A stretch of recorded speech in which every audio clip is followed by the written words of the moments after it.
You're listening to the Pithy Chronicle. History with a bite. I'm Caroline. And I'm Erica.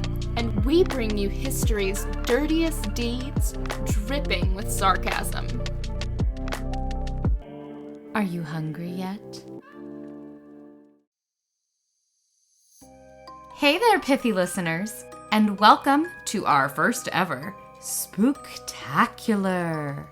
To celebrate our love of the grim and gruesome, we are dedicating all 5 episodes of October to the macabre.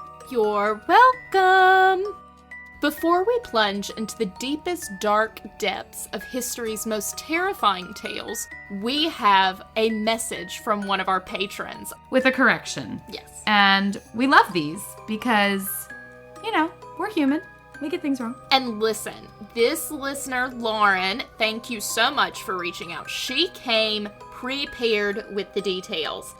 She brought to my attention, we accidentally said Henry Percy rather than Henry Norris in regards to Anne Boleyn's comment about you look for dead men's shoes. So, oops. Yep, whoopsies. Oops. Lauren let us know that Norris was actually engaged to Anne Boleyn's cousin, Madge Shelton, and was putting off the wedding. And when Anne questioned him, hey dude, why are you doing this? This was what elicited the cheeky response. Are you waiting to see if you can marry me instead? Naughty, naughty. Right. Cool. Henry Percy, and this is where I think I got mixed up, was Anne's secret fiancé in 1516, years before she came to any kind of attention from Henry VIII. They were madly in love, but were forced to separate because Wolsey and his father had planned for him to marry Mary Talbot instead, while Anne was supposed to marry her cousin, James Butler. So they were forcibly separated, and Percy's marriage was rushed through, which, made it a pretty unhappy one. Percy was later a juror for Anne Boleyn's trial. No. But collapsed and died soon after. The strain, the stress. I mean, should I condemn my first love to a beheading for suspicious circumstances? Yeah, for incest. Oh yeah, and that. And witchcraft. Oh god. And then Lauren had some clarity for us about the boys in the tower. Edward V was living in Wales as Prince of Wales under the care of Anthony Woodville, and that's his uncle. His maternal uncle. Yes, when Edward IV died.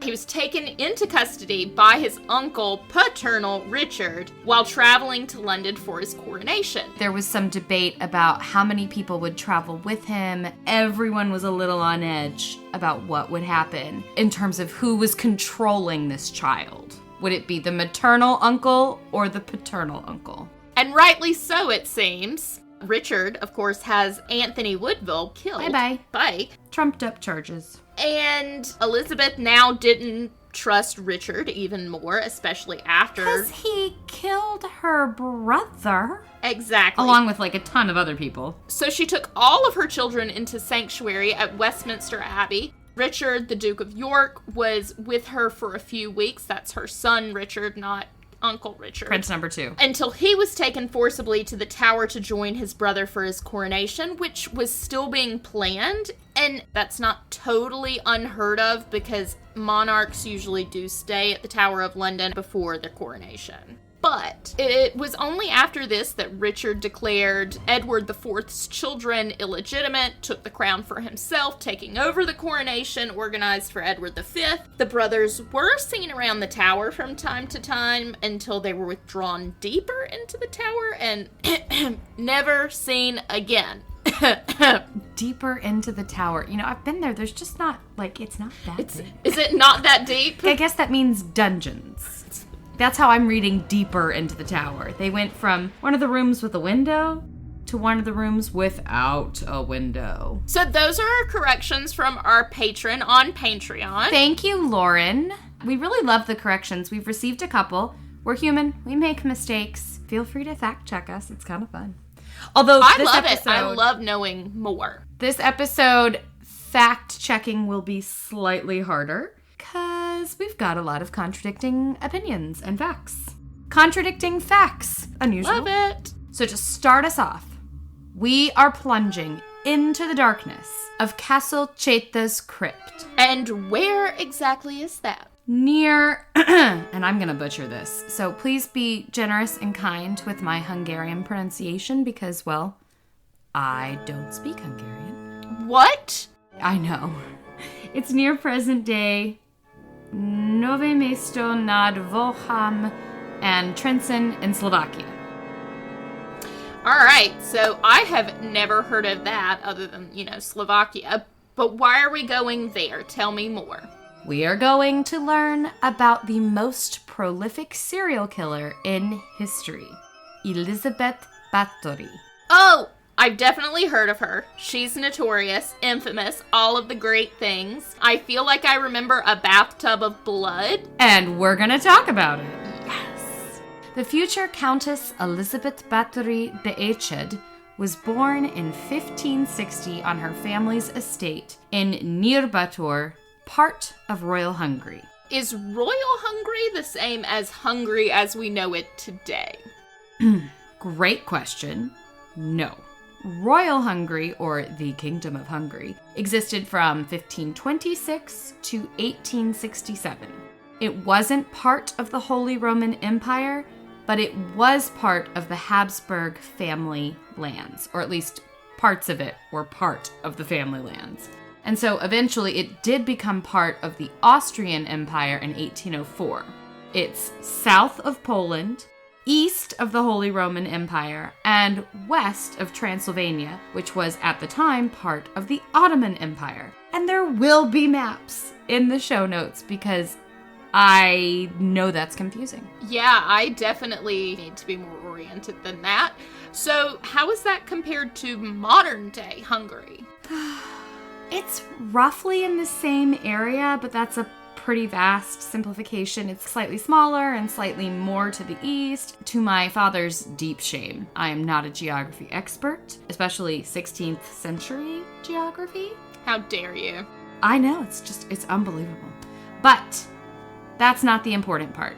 The important part is that she is considered to be the most prolific serial killer in history. And some of the estimates of her carnage claim that she murdered 650 young women. That must have been a really big bathtub. Huge, I guess, if it was all in one go. But that is not the whole story. Or rather, it is the story, not the facts. Tell me. I'm going to structure today's episode slightly differently. Like many macabre subjects in history, Elizabeth Báthory and her bloody deeds are bathed in folklore. Literally. It is said, as Erica pointed out, that she bathed in the blood of virgins to retain her youth and beauty. You know, virgins are really hard to find nowadays. Oh, that is so terrible. I'm sorry. I wouldn't actually murder people. You know, virgins are, that's fair, and we'll talk about it later, but to do a single bath of blood would require about 30 virgins. 30? Really? That's a lot For of one people to bath? murder for one bath. So let's just keep that Is in she mind. submerging in the bath, or is Okay, it... we'll get to the bath. Valid questions Is it deserve just valid like a sprinkling? answers. Oh my lord. It is widely believed that Bram Stoker's Dracula was inspired by her legendary bloodthirst, and for generations it was actually illegal for Hungarians to even speak her notorious name. My God, the original she who must not be named. Tales of her evil deeds spread far and wide, and even today her story inspires gruesome video games, sensational historic fantasy novels. There are even a few romance novels that I found, which I find very hard to swallow. Like, how could this possibly be sexy? But have you read it? No! But have you read it? No. I like a good romance novel. There is no judgment there. But no. Maybe they're going the she's misunderstood route. I'm sure they're really doing not... that, but no. What if there's no bathing in the virgin's blood at all in it? I should hope there wouldn't be. More than one metal band has appropriated her name to give themselves a little bit more edge. And of course, there are a number of films that have portrayed her in various vilified ways.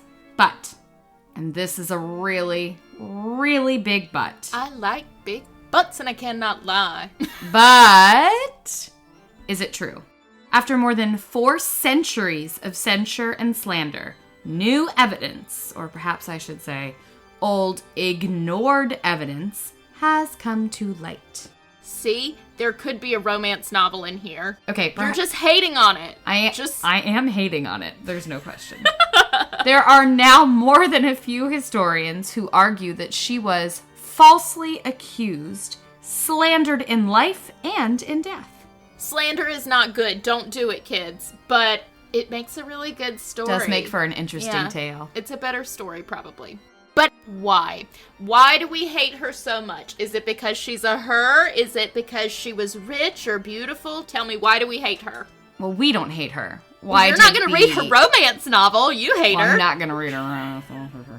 All right, we'll get into the why she might have been falsely accused in a bit.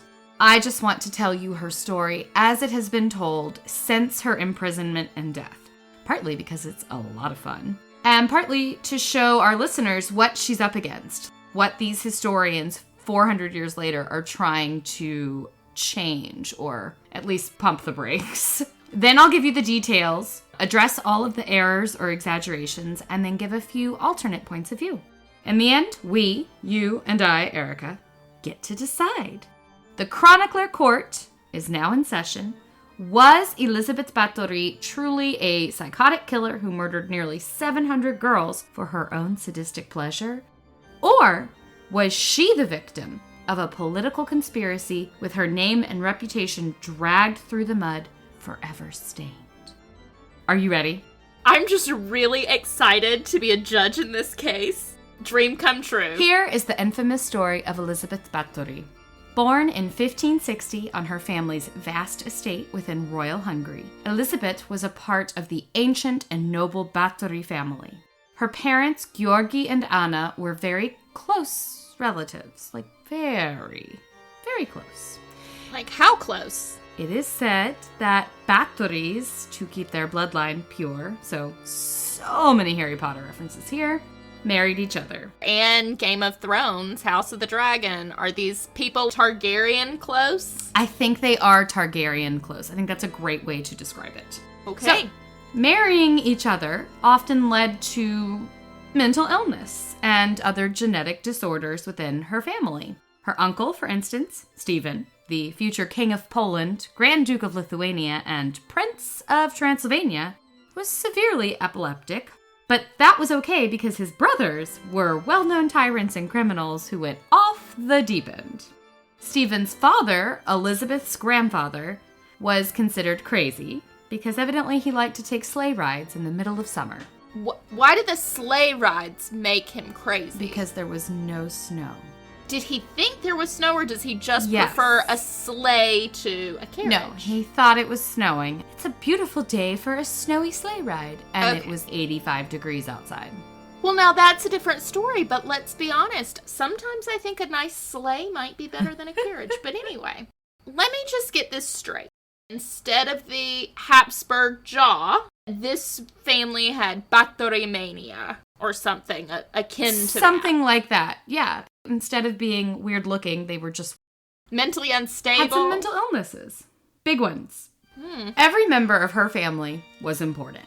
Her mother was Baroness Anna Báthory, daughter of the Voivode of Transylvania, which was the highest ranking official in Transylvania. Mom's brother, her uncle, was Andrew Bonaventura Báthory. Yeah, these are good names. I'm having to work hard for these names. I appreciate it. But for them to be so, woohoo, they're doing good on the names. No repeats so far. Good for them. No more Louis. Mm-hmm. Uncle Bonaventura went on to hold the prestigious position of voivode himself. Her father was a baron, she was niece to a king, a cousin to a cardinal, and she had some dukes and princes in her line, so she was a BFD. Her early years were spent at Eichsfeld Castle, where she was considered to be a sickly child due to the multiple seizure attacks. Epileptic uncle, I can see the connection, but did she grow out of these? Was it just a childhood thing? I don't know that, but I do know that she was treated for them. Do you want to hear how they treated falling sickness, as it was known at the time? Do I want to? I mean, you do, because this is our October episode with gore. I do, but this might not be nice. They would rub the blood of non-sufferers onto the lips of the epileptic. Or perhaps, even worse, they would give the epileptic a concoction of non-sufferers' blood and a piece of skull as soon as their seizure had ended. Well, you're welcome. That is a full medical treatment right there. It feels very scientific. Oh, extremely. She is so bathing in blood at an early age. She is also documented as experiencing painful migraines and violent mood swings. I mean, same. Though she was raised Calvinist Protestant, her early life was infused with violence, which honestly wasn't that unusual at the time. It was a violent world. And royal Hungary, peasants were considered property, and therefore nobility were allowed to do with them as they pleased. Again, this is not very shocking. But, it could really get out of hand. Sure. For example, her uncle Stephen, Mr. King of Poland, title, in a fit of rage, once ordered the ears and noses to be cut off of all the local peasants who'd fomented rebellion against him. Oh, no, that's some Ivan the Terrible-ish. Yeah, they took it to a new creative level. She also witnessed a lot of public executions, a basic family outing for the time. Yeah, I mean, hey, sweetie, it's a Sunday. No, they wouldn't do it on Sunday. We're going to church. That's God's day. Yeah. It's a Monday. It's a Monday afternoon affair. The monotony of life. Let's do it. Let's break up that monotony. Yep. With a killing. Jeez, with an execution. This is terrible. So, okay. On one occasion, she watched as a local gypsy woman who was accused of kidnapping and selling children into slavery, which does sound very bad, was sewn into a horse's stomach to slowly asphyxiate, surrounded by the horse's final meal. My God, these people are creative. I mean, the imagination amazes. Where do you come up with that? That would never occur to me. I feel... Yeah, where do you come up with that? Like, did you have a dream? But despite these, shall we say, less civilized influences, she was a very well-educated and cultured woman. She was adept at languages, speaking fluent Hungarian, Slovak, Greek, Latin, and German. And even more importantly for the time, though the feminist in me is screaming at this, she was beautiful. Of slender build and creamy complexion, her raven black hair gave her a very striking appearance. Rumor has it that she actually gave birth at the young age of 13. The father was a peasant of no consequence who was eventually executed by her husband-to-be. And the child was entrusted to a local woman who was paid to take it away to Wallachia, which is a part of Romania, with strict instructions never to return while Elizabeth lived. Wow. I just thought that was the weirdest way to phrase it. That same year, she was engaged to Count Ferenc Nadasdy of the noble Nadasdy family. The Nadasdys were respectable, conservative, pious, or so say the chroniclers. According to custom, she was sent to her future mother-in-law's court to learn under her, which I actually think is an amazing system. Far better than shipping some poor girl off to be married immediately with no knowledge of where she's going. 2 years later, at age 15, she married the 19-year-old count in an enormous wedding. The ceremony lasted 3 full days, and it included nearly 5,000 guests. Now that is a budget. Who put these people up? There could not be enough rooms in the town to accommodate this. It's crazy. The logistics probably were terrible. There probably had to be a makeshift village made. Think Field of Gold kind of situation. Mm-hmm. You know what? I'm down for it. I'm here for a party. If I would have been thrilled to be invited to this wedding. If I could have had 5,000 people at my wedding, I would have. But I couldn't. I don't think I know 5,000 people. I like, could legitimately have found 5,000 people. Oh, okay. I don't know that We're inviting the commoners. Her wedding combined 2 of the most powerful Hungarian families, and her wedding presents, you'll like this bit, her wedding presents reflected this. Yes. Hubby Ferenc gave his new bride a castle, the castle of Cheda, which is in present-day Slovakia. Yes, I want a castle. Done. Dear husband, take note. He also gifted her a country house, and I think we can assume it was like a very fancy country house, along with 17 adjacent villages and all of their peasants. You know what? Scratch the castle. I really just want a lavish country house. Yeah, the castle feels kind of drafty. Stone cold. How cold that But must you know be. what? She's gonna need the castle because she needs lots of cellars. But I don't. That's true, good point. I don't. I'm glad to hear that. Additionally, and this is super cool, he actually adopted her maiden name, not the other way around. While both the Nadezhdy and the Báthory families were noble and wealthy, the Báthory family was much older and more influential. So he became a Báthory to further his ambitions. Be fair, you've got a king and a cardinal. You're doing okay. And a few princes. Yep. Mm-hmm. Just 3 years after their enormous wedding, the Count became the chief commander of the Hungarian troops, known as the Black Knight of Hungary. Not to be confused with Monty Python's Black Knight. For instance, this man kept all of his limbs, as far as I know. As far as you know. And you know what, though? What a moniker. Black Knight of Hungary. It's show-stopping. That's good. It's And good. he was one scary dude, both on and off the battlefield. Stories of his grisly games paint a truly horrifying picture. Allegedly, he'd throw prisoners into the air and then catch them on the tips of his sword. Just for fun. He was also known to torture his servants. He once smeared a girl in honey and then left her outside to be eaten by insects. And he evidently taught his young wife to discipline their servants by putting a piece of oil-soaked paper between their fingers and then setting it on fire. Yeah, it sounds like they were a match made in heaven. Honestly, I think I think so. Or in hell? In hell. A match made in hell. He was, at least, a romantic sadist, giving his beloved wife a pair of clawed gloves, as in gloves that had little talons or claws on the end of each finger, which he encouraged her to use on the servants. Well, that is very gaga. Yes, it is. Meat dress. Letters between the couple while he was away on campaigns were said to be extremely graphic, but I don't mean in the good way.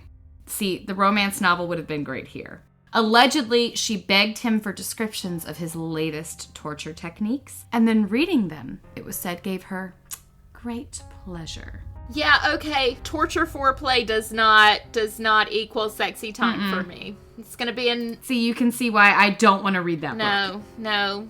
Perhaps, as you said, the pair were very well suited. Match made in hell. They were married for 29 years until his death and had lots of kids. The sources differ. I saw 8, I saw 6, but seemingly 3 survived to adulthood, 2 daughters and a son. Okay. Beginning in 1596, the Count led the Royal Hungarian troops in the Long War, as it was known, against the Ottomans. This kept him away from home and left Elizabeth in charge of their business affairs and their multiple estates and villages. During this time, she was responsible not only for their possessions, but for their people.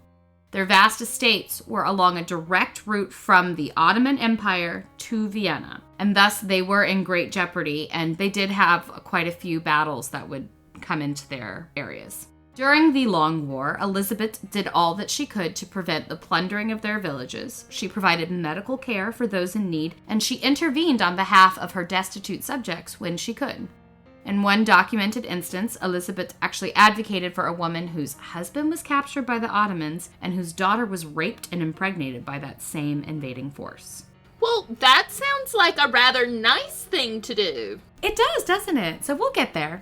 The Long War also meant a lot of travel for the lonely Elizabeth. She could only get so excited by the torture letters. With the Count off murdering prisoners of war, she was free to visit her Aunt Clara, who lived in Vienna. And Aunt Clara, like the rest of the Báthories, she had certain tendencies. She was rumored to have a licentious household that indulged in dark magic, and specifically lesbian orgies. Well, sir. Yes. This is no Aunt Pity Pat, let me just say. This is This is a new type of aunt. Well, I mean, I don't know. There definitely is the lesbian witchy aunt. That's true. That is definitely a trope. somewhere that. But no. Normally they don't participate together in orgies. Yeah, I guess not. There it is. Okay. Within this shadowy world, Elizabeth gained a taste for witchcraft. She learned from sorcerers, seers, and alchemists who flocked to Aunt Clara's salon. Eventually, and allegedly, she became adept at preparing medicines, stocks, and potions. In a letter to her husband, she gave him instructions to smite his foes. Quote, "Catch a black hen and beat it to death with a white cane. Keep the blood and smear a little of it on your enemy. If you get no chance to smear it on his body, obtain one of his garments and smear it there." Unquote. That sounds like some Appalachian shit. It really does, yeah. Some crazy stuff. I was going to go voodoo. It's a little voodoo-y. During these years apart, rumor of Elizabeth's sadism began to swirl. Beginning in 1585, screams were heard coming from the castle. Her fits of rage became legendary. Locals said she beat some girls so badly that she had to sprinkle sawdust on the ground to soak up all the blood. According to some of the more than 300 witness statements that were eventually taken, she punished her servants cruelly and without merit. She stabbed them under their fingernails, cut off their fingers, and eventually just spiraled into outright murder. In 1604, her husband died of an unknown illness, aged 48. First, he had debilitating leg pain. Then he became permanently disabled. Officially, he died of combat injuries that occurred days earlier, but, the rumor mill spoke of poison. Who's to say? It seemed like they had a very functional, dysfunctional relationship, so why would she poison him? I find it hard to believe that she would off him. Yeah. I find it hard to believe because they were so well matched. Ugh. In his final days, the Count entrusted his wife and heirs to Gheorghe Torzo, his good friend and Elizabeth's cousin. Ironically, 6 years later, Torzo would lead the investigation against Báthory and arrest her for her brutal crime. Why didn't he just let her deal with it? Not that she's, great, but... I think at the time you still kind of, even though she had wealth and power, she was a woman. She still needed a man and to she do needed the a protecting. man to protect her in locked door situations where it was all men and she couldn't defend herself. Yeah, and I'm sure someone's got to lead her personal militia. After the Black Night of Hungary's death, Elizabeth began to spiral out of control. Perhaps widowhood affected her sense of mortality. She began a more complicated beauty routine, rubbing all kinds of potions and poultices on her skin in search of youthfulness. She spent hours in front of the mirror each day fussing over her hair. Legend claims a servant girl messed up her coiffure one day, sending Báthory into a blistering rage. She began to beat the servant in anger, and soon the girl's lifeless body lay prostrate on the ground. The girl, the room, and Elizabeth were all covered in blood.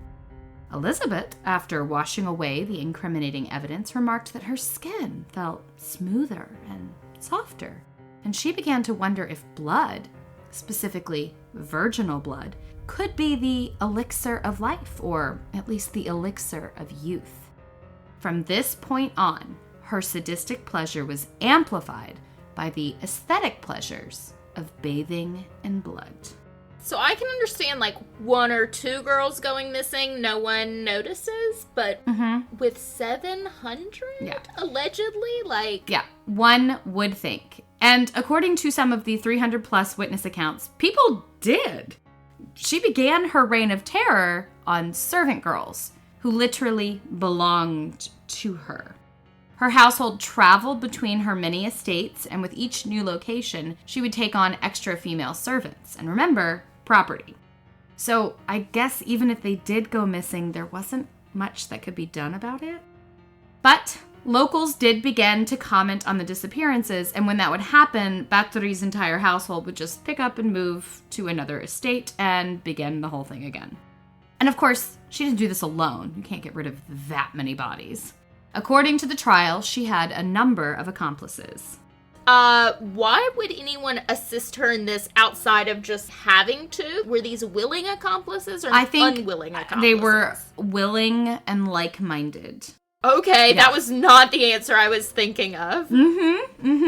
It began with Anna Darvulia, her companion since 1601, who was rumored to be a witch.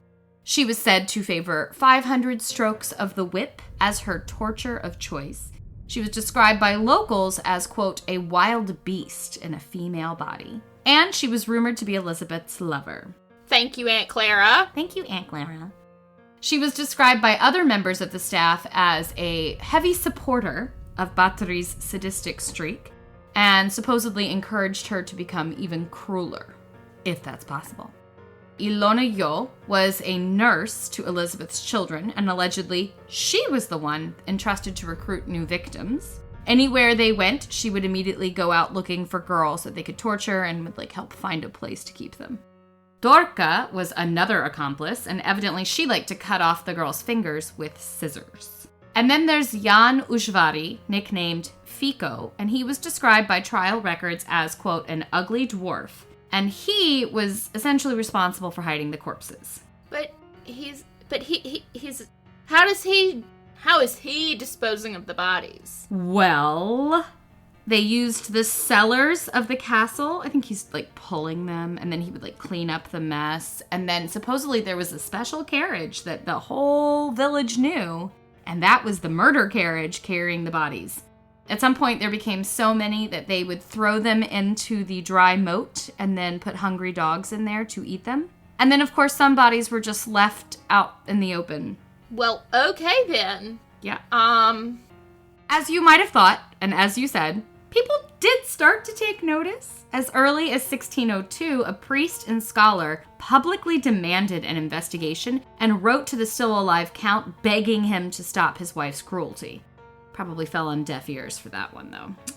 Elizabeth also used local epidemics as an explanation for her first victims. A cholera outbreak, she said, wiped out a large portion of her, specifically female, staff. But eventually, people got wise. Plus, I can't think that the screams from the castle really helped. At this point, Báthory opened a finishing school for minor nobility's daughters. She would invite them to live with her in the castle. She would polish their manners, their languages, their bearing, their appearance, and they might or might not come home. Come hang out. Everyone screams at the castle at night, and there's a specific murder carriage. And I'm going to teach you your ABCs and how to set a table. I think these were teenagers that were just needing a bit of polish. And Báthory was such a big name that this would be like Kate Middleton, Princess Catherine, opening up a finishing school and being like, anyone who's anyone can come and pay me to make sure your daughters are pristine and ready for marriage. And they'll have the Báthory seal of approval. The school was, in some ways, a brilliant idea, especially because Báthory began to believe that the quality of the blood impacted its effectiveness on the skin. I.e., noble blood is better than peasant. So now she had a replenishing supply of highborn virgins. And life being so precarious in those days, she sadly had to inform some parents that their precious daughters had caught a chill, were overtaken by consumption, had a hunting accident. If we're being honest, there were a lot of ways to die that were pretty common. I could see where that you know, if she's got such varied excuses, you could get away with it for the first few. It would be harder. Good on her. But not. With these girls also came the attention of the higher ranks upon Báthory. And after a while, everything kind of spiraled out of control. Indeed, at some point, I guess, she just fell into madness and no longer bothered to hide her tracks. When there were too many corpses for the cellars, she put them in shallow pits, the castle moat with the hungry dogs.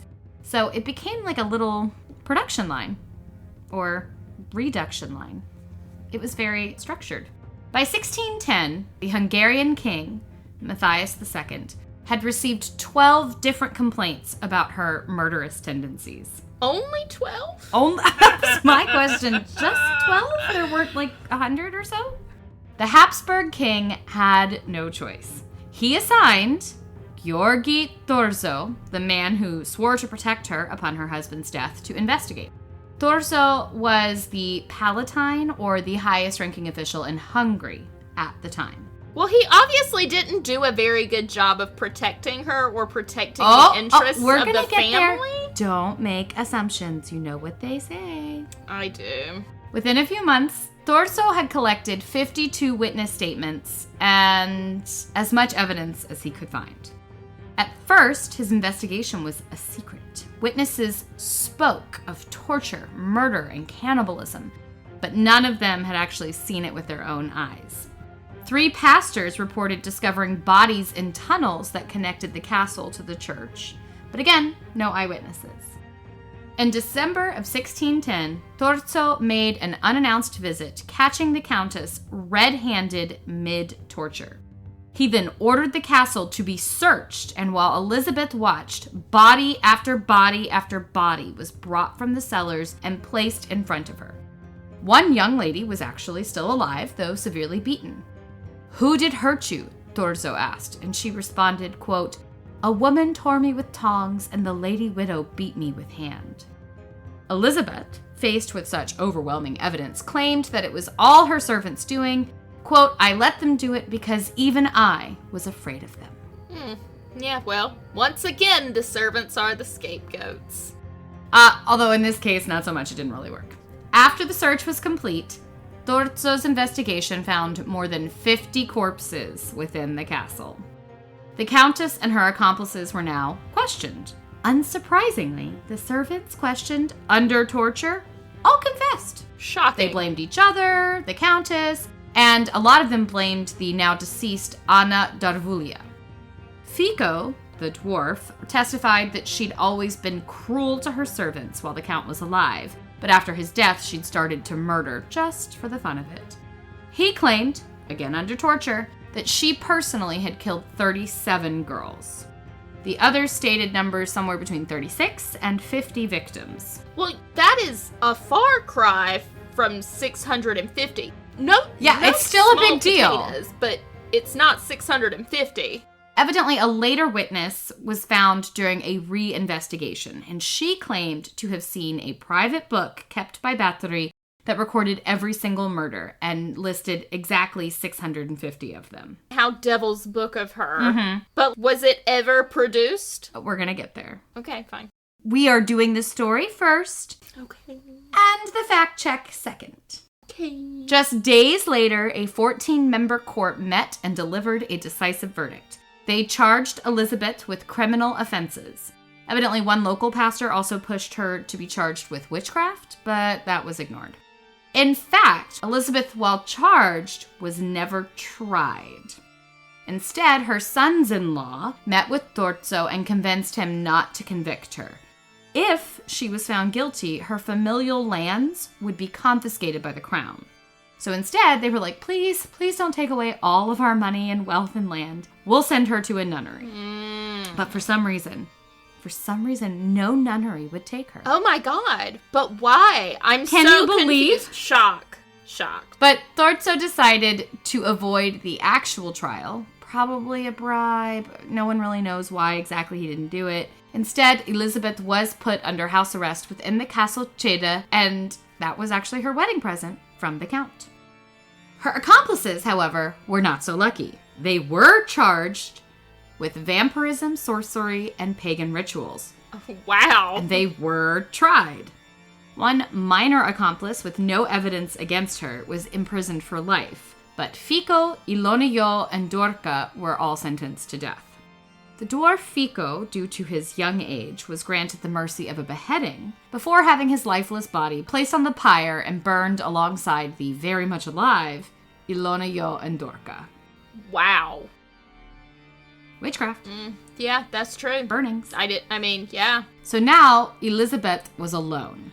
Thurzo himself claimed in a letter to King Matthias II that she was walled up in a solitary room with only a small opening for food. But most sources, even in the stories, say that she kind of had the run of the castle.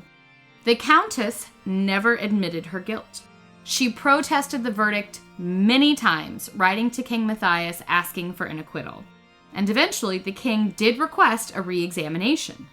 It was in this second investigation that they collected 336 witness testimonies to add to the case file. After 4 years of house arrest, Elizabeth Báthory died at age 54. One evening, she complained that her hands were cold, and the next morning, she was found dead in her room. Originally, her remains were buried within the castle church, but at some point, sources claim that her body was unearthed and reinterred in the Báthory family crypt. But today, the location of her body is unknown. Oh my. How mysterious. And that is the story of Elizabeth Báthory, Countess of Royal Hungary, and the most prolific serial killer in history. Well, okay then. Oh, and before I forget, because I know you all want to know, here are some of the torture techniques that she allegedly used. Covering victims with honey and leaving them outside for insects to devour. During colder months, she stripped women naked and forced them into deadly ice baths.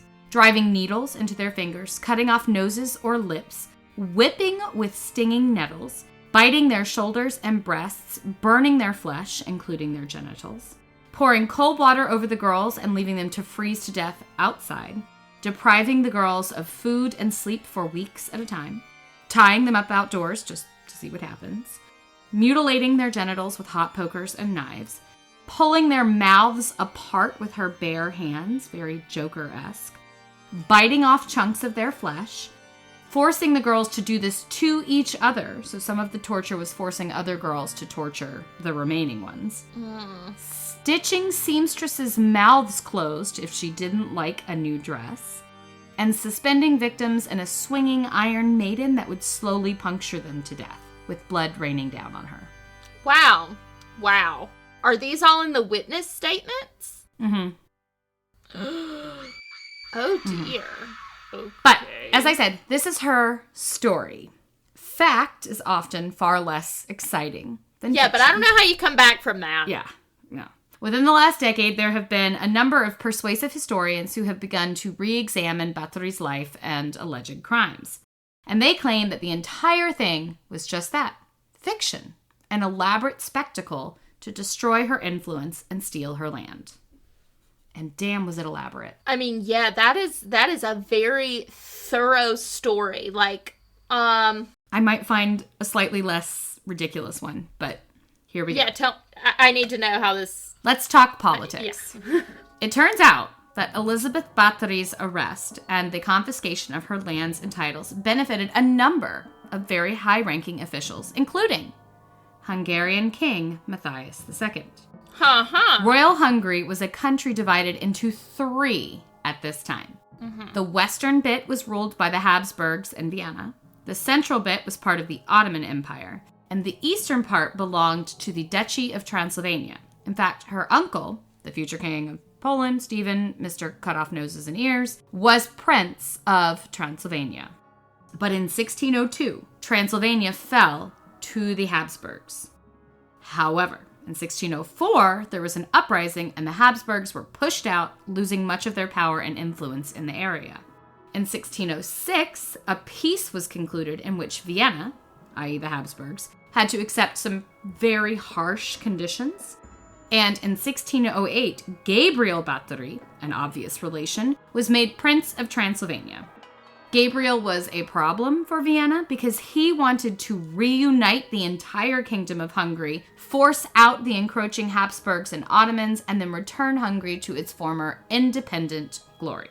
Oh, and Elizabeth's lands were perfectly placed to give him and his huge armies safe passage throughout eastern Hungary. They're obviously related, so why can't she just give him safe passage and then make a quick buck off of them coming through her lands? And so she's fine with him coming through her lands. Okay. It is the Habsburgs that aren't fine with him coming through her lands. Right. The Habsburgs are the ones that are going to frame her in this theory.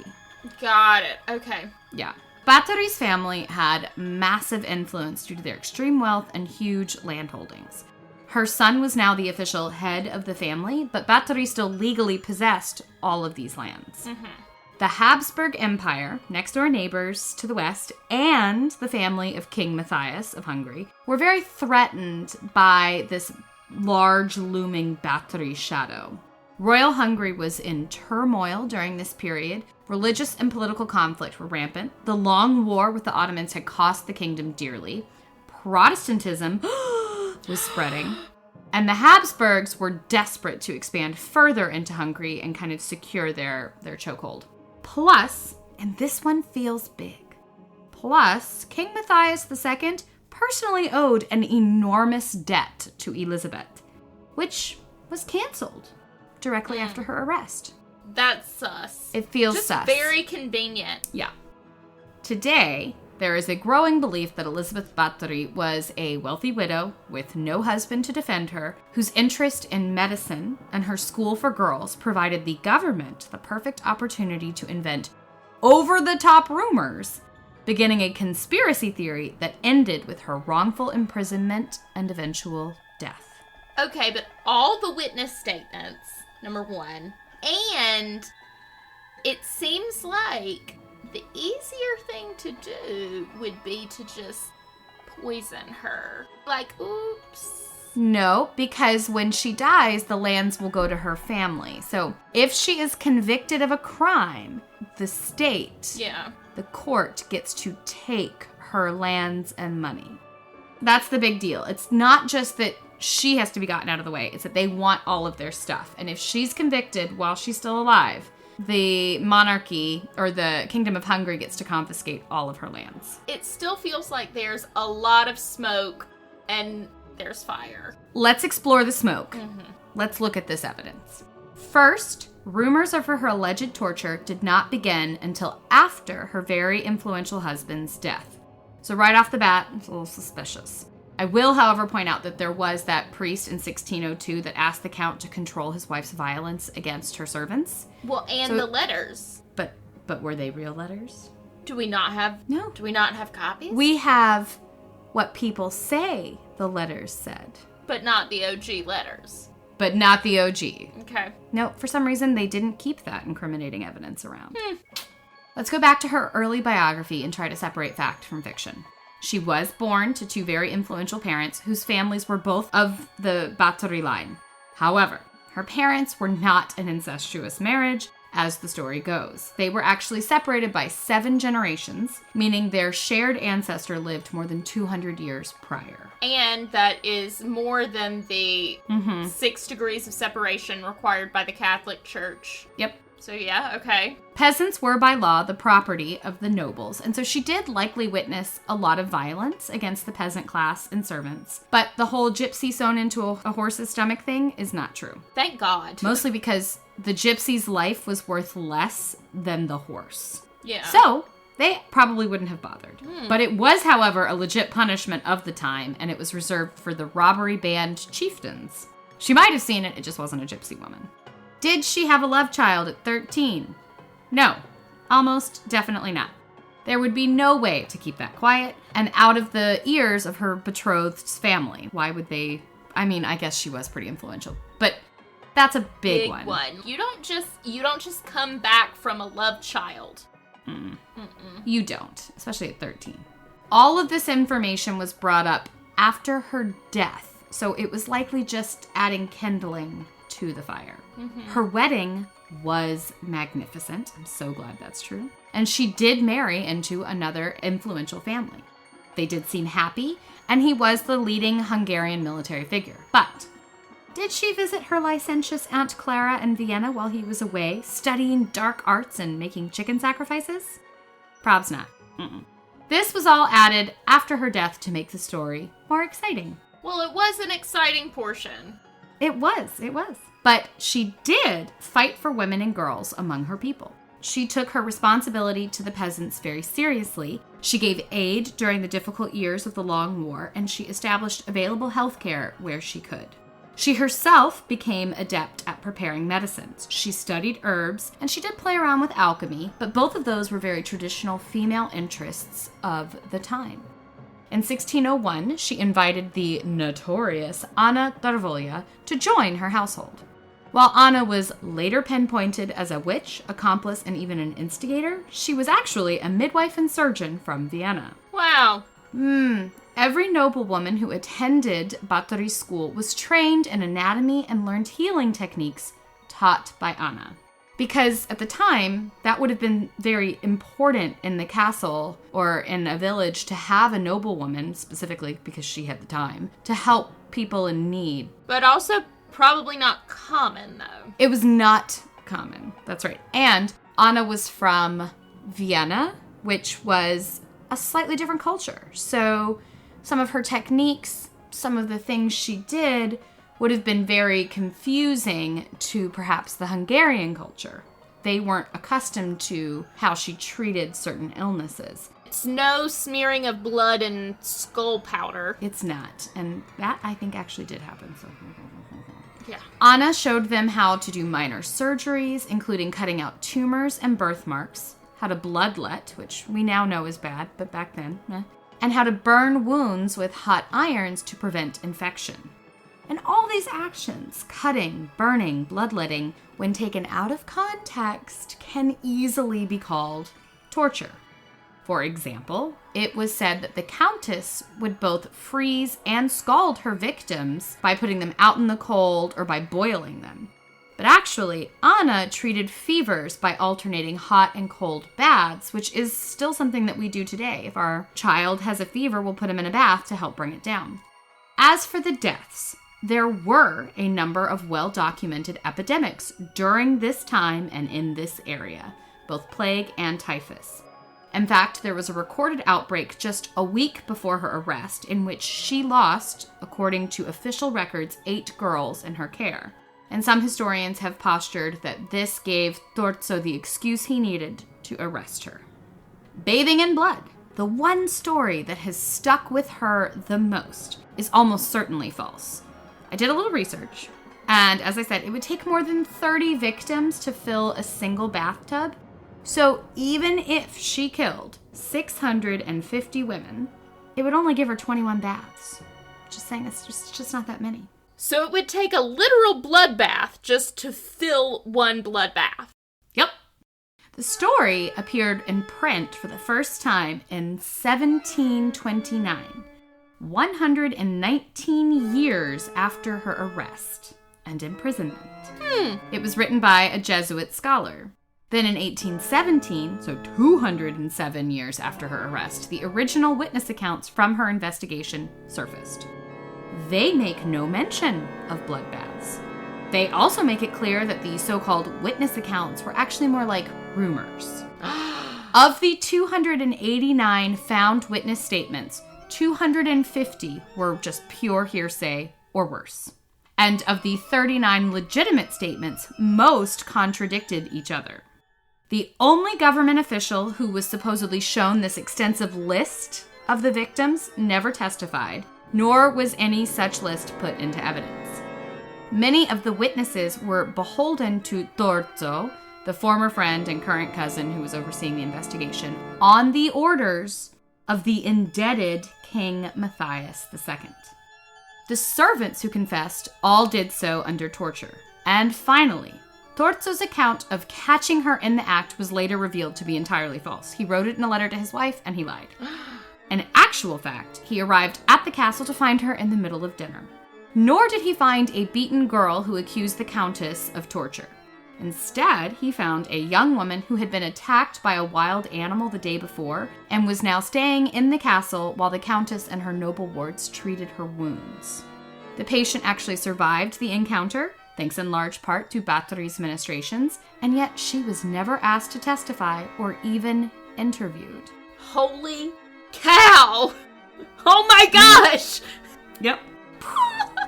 In her final years, Elizabeth was illegally imprisoned without trial, a fact that was scandalous even for the time. King Matthias II pushed for a trial, because if she was convicted, he got all of her lands and money. But Torzo, the investigator/friend, knew the evidence was thin. Too thin. And perhaps that's why he kept avoiding and postponing it.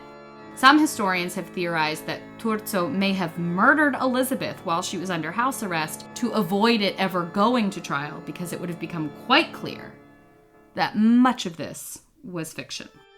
Or perhaps Turzo was a true friend. He knew she was guilty, and he kept the trial from going forward so that it wouldn't embarrass her family and cost them all their lands. Because she was never convicted, the crown did not get to take all her property and wealth, and thus her children and heirs were spared ruin.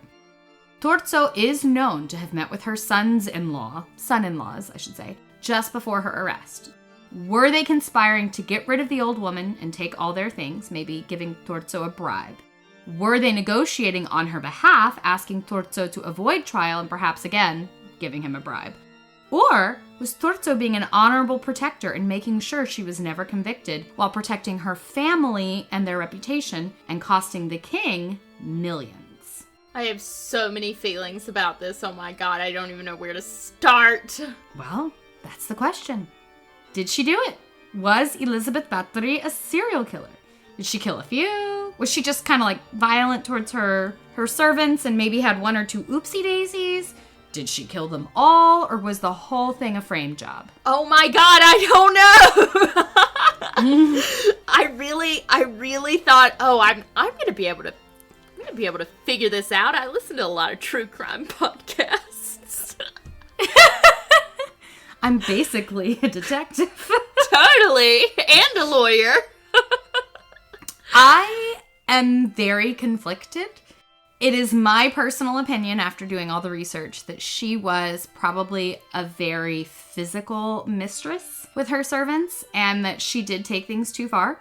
The Black Knight of Hungary, her husband, really did have this terrible reputation, and they were very close. So I think maybe she was aggressive to the extreme.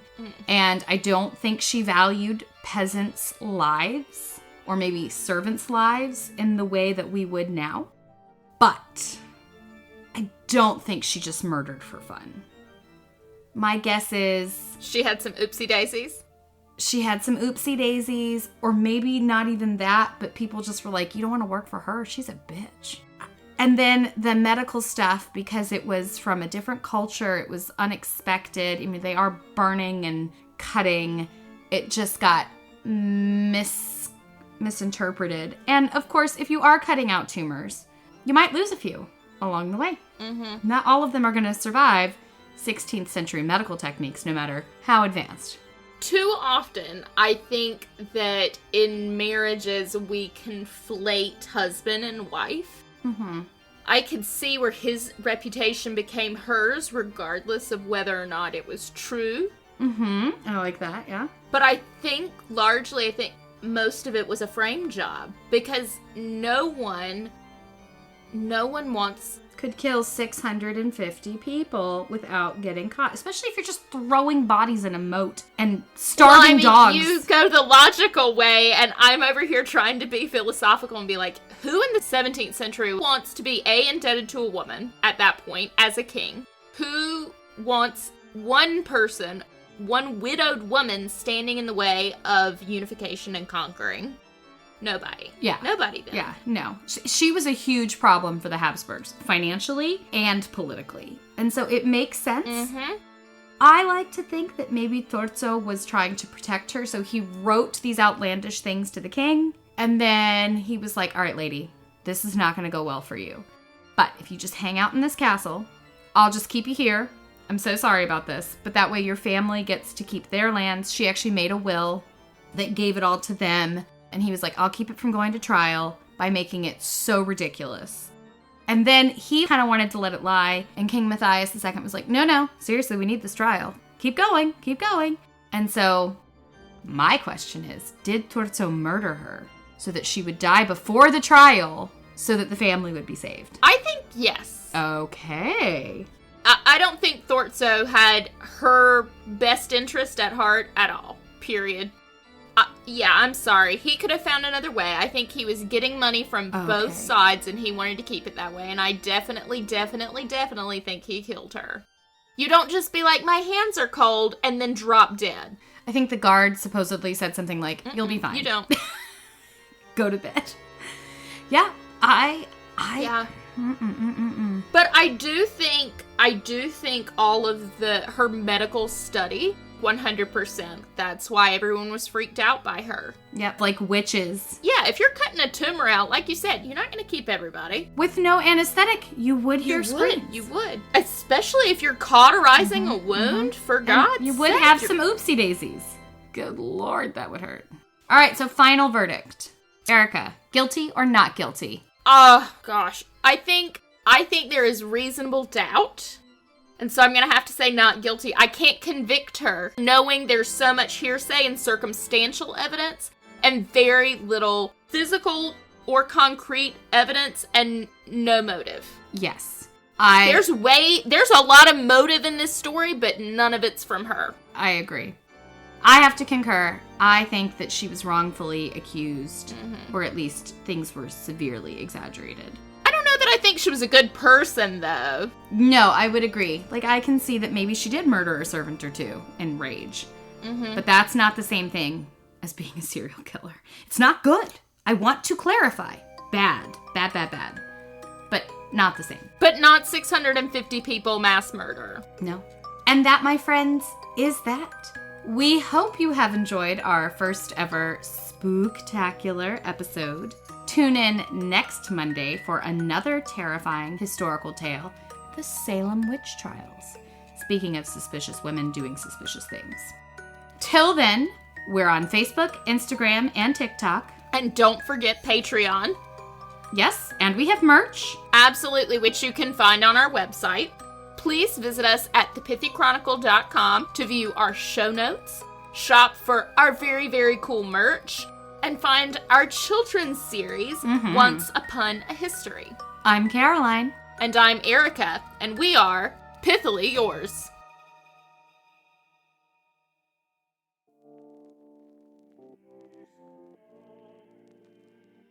This episode is brought to you by the Pithy Chronicle, LLC. The Pithy Chronicle is intended for education, entertainment, and non-commercial purposes. Any views or opinions expressed in this podcast are personal and do not represent those of people, institutions, or organizations that the owner may or may not be associated with in a professional or personal capacity. While we offer lots of sarcasm, this podcast does not offer any advice or services. Listening to this podcast may induce fits of laughter, unexpected distraction, or uncontrollable rage at the subjects, hopefully not at us. We hope you learned something today. If not, so sorry. Please be advised we are not experts in the following fields: medical, legal, financial, technological, thermonuclear engineering, submarine warfare, neuroscience, or cat husbandry. Thanks for listening to our little disclaimer. Just covering our history-loving asses. Bye!